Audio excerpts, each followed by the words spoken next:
Hello and welcome, Marv's here. We've recently uploaded a new build and we basically showcased it, giving a bit of explanation into the skill tree, Paragon board, and the gear. Today we are gonna do a little bit of a deep dive because there were some questions and some things weren't necessarily made that clear. So hang on tight, enjoy the gameplay, and we're going to be doing a little bit of a commentary on how this build actually works. Just as a reminder, I'm going to stick the previous video right here. If you haven't seen it, give that a look-see. Let me know what you think. Leave a comment if there's something still unclear after watching this one. And yeah, let's get to it.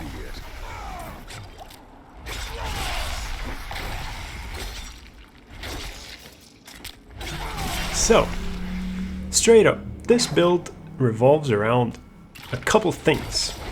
Death Blow, 2 core skills, no basics, and Weapon Arsenal. Weapon Arsenal is a pretty nice feature, which basically gives us an increasing damaging bonus for 6 seconds for each weapon that we've used. So two-handed bludgeoning, two-handed slashing, and dual-wielded weapons all count as a different weapon type. After using each of these weapons for 6 seconds, our damage gets boosted by 10%. If all of these aspects are active at the same time, we gain an additional 15% increased damage bonus, which in total adds to 45% damage. So we just want to keep these rotating. Another key aspect is we also put in Leap to make these bonuses easier to activate, specifically when fighting elites or bosses, because originally, we only have 1 charge of Death Blow, but with the aspect that we do have on our chest, I believe, it's the Weapon Master's aspect, we do have an additional charge of a Weapon Master skill, as well as a lucky hit chance to stun any enemy when using a Weapon Mastery skill for 2 seconds, up to 55% chance. That's not the most important bit, but having that second charge is very, very crucial. So straight off the bat, if we want to have a good rotation, we want to have all 3 of our weapons aspects up constantly. Having a leap on a short cooldown, which is achieved by having an aspect of giant strides on one of our rings, is a key part of this build.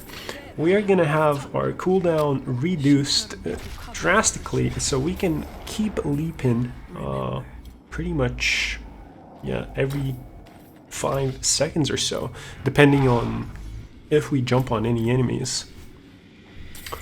Also, something that we want to note is Fury generation was a big question, and as we can see, we're basically full Fury, and since we don't have a basic attack, people were asking a lot of questions how we top up our Fury. Well, there are a couple of ways, and the most important thing is probably in the Paragon board. We do want to pick up a legendary node in the Weapon Master's board, which gives us 3 Fury every time we swap our weapon. We want to alternate between our double strike and upheaval, as well as using our leap, which we have assigned to our bludgeoning weapon. Our upheaval, by the way, is assigned to our slashing 2-handed weapon, and our double strike is, of course, assigned to our dual wield weapons. So we just want to be rotating these around to maintain a constant flow of fury. He actually got killed here, but yeah, don't stand in any AoEs, especially in higher tier dungeons. But other than that, it's a pretty nice dungeon to clear, and we're currently doing 19 monster levels higher than our own, so we can definitely do some higher tier dungeons with this build, and it works pretty decent. I'm not sure how we'll fare against Lilith, or how good this is if we're gonna be pushing for tier 80s and tier 100s. We're gonna definitely put this to a test, but I feel like we're gonna have to update our gear a little bit. We got a little bit sidetracked, and returning to the subject of the Fury generation, Weapon Master node in the Weapon Master board of the Paragons is pretty important. Swapping weapons grants us 3 Fury. Also our gear, we do have some Fury generation and Fury cost reduction, which helps us maintain Fury quite high and constantly topped off. We can see that it's basically full all the time. If we would be spamming one skill, like Upheaval, we would basically, get low pretty quickly, but since we're alternating, it really helps. A couple of other things which are in the skill tree are Enhanced Double Swing, which gives us 25 Fury for attacking enemies which are stunned or knocked down. Our Upheaval can actually stun enemies, and our Death Blow can also stun enemies, so it's pretty nice and it works really great. Another way how we generate Fury, specifically before entering battles, is when you enter the dungeon, we're usually on 0, unless we have previously fought somebody before. It's Rallying Cry, which gives us at least 40% resource generation for about 7 seconds. And we are going to want to upgrade it with Tactical Rallying Cry by sticking 1 skill point in there, which generates an additional 20 Fury and grants us an additional 20% resource generation on top of that. Then Tactical Challenging Shout. Every time when we are attacked while the shout is active, we gain 3 Fury, which is also pretty nice. Then we have a Power Leap. If we leap onto an enemy, we gain 40 Fury. In combination with Rallying Cry, this pretty much boosts us to full Fury, and we can just start doing whatever we're doing and clearing these packs. Just make sure you're nimble enough, because this build takes a little bit of a skill to get used to, and we are a little bit squishy due to the fact that our gear is not yet perfect, and we do need to find some replacements to make it really viable for these higher tier pushes. We can still do them, just make sure the positioning is right. Another way, and something that helps our Fury generation, we do have Prolific Fury, which while berserking, our Fury generation is increased by 12%, and we are constantly berserking because we did pick up a Relentless Berserker's aspect on our amulet, which gives us like 60% increased lucky hit chance to gain or increase the duration of berserking by 2 seconds when using a core skill, or by 4 seconds if that skill critically strikes.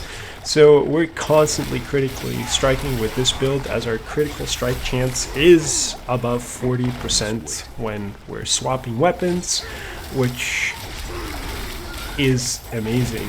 We do want to be using Mortal Draw in one of our Paragon boards as our glyph, which adds 18% chance to critically strike when swapping weapons, so it's huge. In combination with our gear and everything, it's amazing.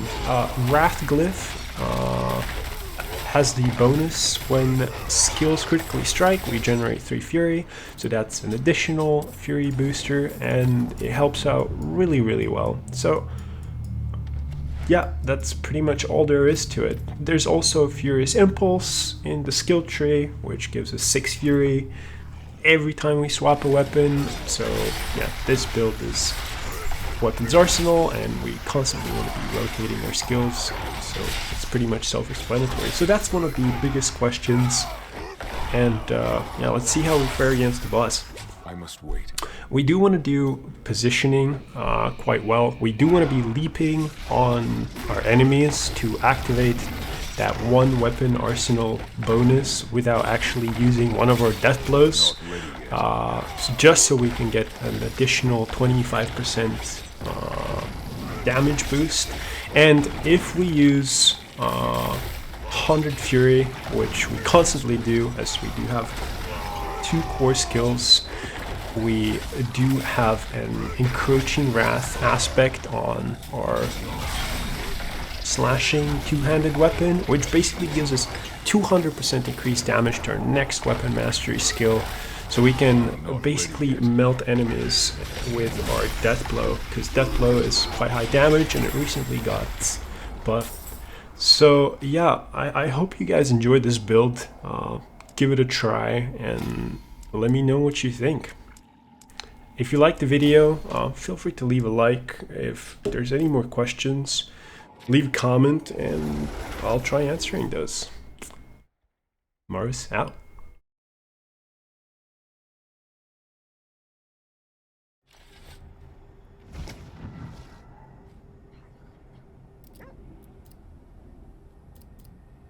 Goodbye.